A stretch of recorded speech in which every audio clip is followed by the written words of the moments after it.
Salut à tous, c'est Cyril71, bienvenue dans cette nouvelle vidéo. Nous sommes le mercredi 12 février 2020. Comme prévu, je viens vous faire un nouveau point météo pour vous parler de la situation perturbée qui s'annonce dans les prochains jours, notamment une nouvelle fois sur le nord du pays. Alors, si on revient assez rapidement sur cet hiver qui est bientôt terminé, vous êtes nombreux à vous poser la question pourquoi est-ce que on n'a pas de froid, pourquoi il n'y a pas de neige en plaine. Voilà, en sachant que cet hiver serait classé comme le second le plus doux jamais enregistré. Donc c'est tout simplement par rapport à des conditions atmosphériques qui se nomment la NAO+, et la OA+. La NAO+, c'est par rapport à l'oscillation atlantique, et la OA+, c'est par rapport à l'oscillation arctique. Tous les deux sont liés quasiment aux mêmes conditions atmosphériques. Alors, l'anneau plus, c'est tout simplement ce qui se passe dans cet hiver, c'est-à-dire que le vortex polaire reste sur ses positions et l'anticyclone des Açores, l'anticyclone subtropical, reste également sur ses positions. Sauf qu'on a malgré ça quand même un jet stream qui ondule. C'est ce qui provoque en fait toutes ces petites nuances par moment dans cet hiver, mais dans tous les cas, on reste globalement dans un flux d'ouest à sud-ouest et donc qui ramène beaucoup d'air doux par l'Atlantique, voilà, et qui donc empêche tous ces systèmes dépressionnaires empêchent les descentes polaires d'avoir lieu. Voilà pourquoi on n'a pas de froid également. Donc ce vortex polaire, en restant sur ses positions, se concentre, s'intensifie et donne de la force au système dépressionnaire atlantique. Voilà le lien entre la OA+, et la NAO+.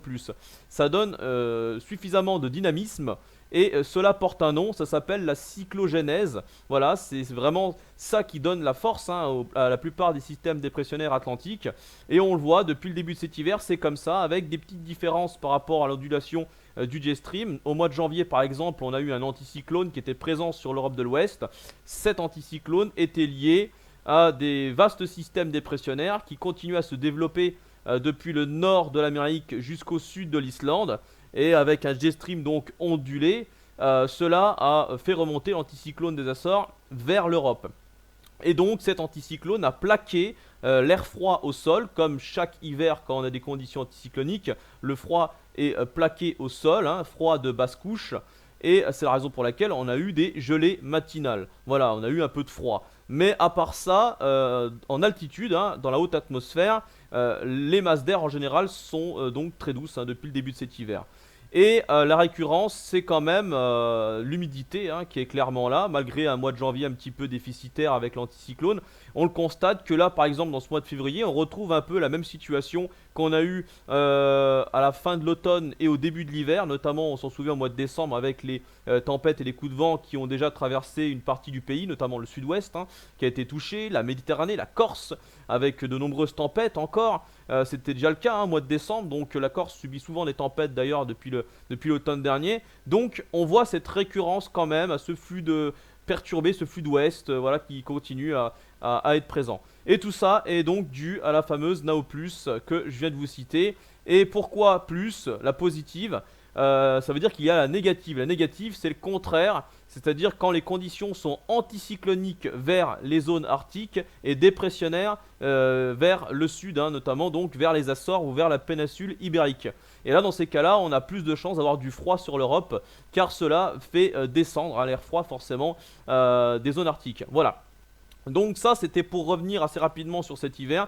Maintenant pour les prochains jours on va le voir que la situation va un petit peu évoluer juste par rapport au jet stream qui continue à onduler en fait et qui part un peu dans tous les sens. On ne sait pas trop du coup où vont se situer exactement les systèmes dépressionnaires. On le voit déjà sur cette carte, cette ondulation. Donc on a une nouvelle dépression qui arrive pour ce jeudi ici. Elle se nomme Inès d'ailleurs, je ne suis pas sûr mais il me semble que c'est ça. Elle va provoquer une tempête sur la Bretagne et les côtes de la Manche demain. On attend des rafales entre 110 et 130 km/h quand même sur les côtes.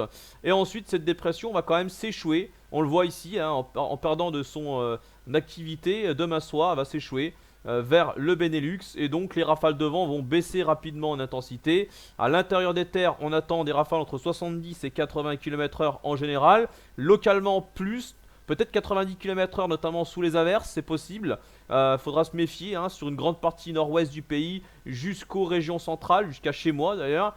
Voilà, et puis ensuite, dans la nuit de jeudi à vendredi, ça va bien se calmer avec cet anticyclone là que vous voyez qui remonte de l'Espagne et qui va venir nous protéger temporairement. Cet anticyclone remonte, on le voit très bien, par rapport à une dépression très creuse de nouveau, hein, ici, qui se creuse de nouveau vraiment très très bas. Et pour quelle raison? Parce que justement, vous allez me dire, c'est bizarre, depuis quelques temps, on voit des systèmes dépressionnaires qui sont très creux. Et c'est pas terminé, on va encore avoir d'autres. Et ben justement, c'est cette fameuse Nao+. C'est vraiment ce vortex polaire, hein, on le voit, qui vient intensifier les systèmes dépressionnaires atlantiques et donc les dépressions se creusent beaucoup plus facilement. Voilà, ça, pour ça qu'il n'y a rien d'étonnant en fait hein, par rapport à ces creusements dépressionnaires.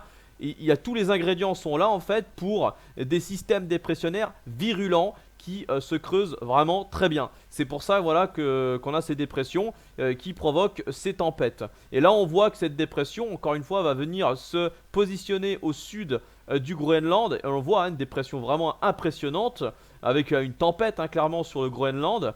Et voilà, et donc on a une deuxième dépression en dessous qui se développe et qui va venir rejoindre donc le vaste système dépressionnaire islandais. Voilà, on va voir que cette dépression va se positionner au sud de l'Islande à 930 hectopascales, de nouveau donc très très bas. Et pendant ce temps-là, on a l'anticyclone des Açores qui va venir se déplacer en direction de l'ensemble de la Méditerranée sous l'effet de cette dorsale. Et sur les côtes de la Manche et l'Angleterre, on va avoir un resserrement des isobars. Du coup, hein, forcément, les isobars vont se resserrer. Signe que le vent va de nouveau souffler en tempête sur les côtes de la Manche pour ce week-end et notamment pour dimanche, avec des rafales de vent. Pour l'instant on sait pas trop, hein, faudra revenir dans les prochains jours pour être sûr, mais a priori ça serait du 120-130 km/h de nouveau sur les côtes. À l'intérieur des terres on n'est pas sûr, mais pour l'instant ça serait du 90 à 100 km/h pour toutes les régions entre la Bretagne, les Pays de la Loire, la Normandie, l'Île-de-France et les Hauts-de-France en direction de la Belgique. Ça serait essentiellement ces régions-là qui seraient touchées. Ce serait moins de régions que la tempête Kara, du coup, beaucoup moins de régions. Là, ça serait situé sur les régions plus au nord, puisque le reste de la France serait influencé, a priori, par l'anticyclone hein, subtropical, ici hein, bien positionné, bien présent sur l'ensemble de la Méditerranée. Du coup, cette fois-ci, la Corse n'aurait pas de tempête. Hein, la Corse y échappe et ça, c'est une bonne chose. Voilà, ils ont assez subi, je crois. Donc, ça serait surtout pour l'extrême nord qu'il va falloir surveiller. Et puis, pour la suite, on attend donc un basculement des flux pour la semaine prochaine en flux de nord-ouest, hein, ici. Mais l'anticyclone des Açores revient. On le voit, l'anticyclone des Açores revient. Donc là, accalmie assez nette hein, pour la semaine prochaine. Et rapidement, je vais vous faire voir le jet stream. Vous allez comprendre mieux hein, pourquoi ces dépressions se dirigent comme ça en fait, en direction du nord. On va voir cette branche de jet stream très puissante à 350 km/h qui va venir directement remonter en direction des îles britanniques, voilà, et propulser tous ces systèmes dépressionnaires vers ces pays. Voilà, et on voit que ça longe également les côtes de la Manche. Regardez ici. Voilà, donc cette fois-ci, le jet stream n'est pas positionné comme en début de semaine. Là, il remonte beaucoup plus vers le nord, en direction de la Norvège ici. Donc finalement, ça serait essentiellement les côtes de la Manche hein, et l'Angleterre qui subiraient cette tempête. Elle ne rentrerait pas, a priori, plus vers les régions centrales. Voilà. Et pendant ce temps-là, bah, comme on sera de nouveau dans un flux de sud-ouest, il va faire très doux, surtout dans le sud où le printemps est en train de s'installer véritablement. Voilà pour cette vidéo, j'en ai terminé pour ce point. Je reviens dans les prochains jours pour vous préciser au niveau des vents les plus forts. Et il ne me reste plus qu'à vous souhaiter une très bonne soirée et à très bientôt. Et encore merci à vous tous, aux 1000 abonnés. Ciao!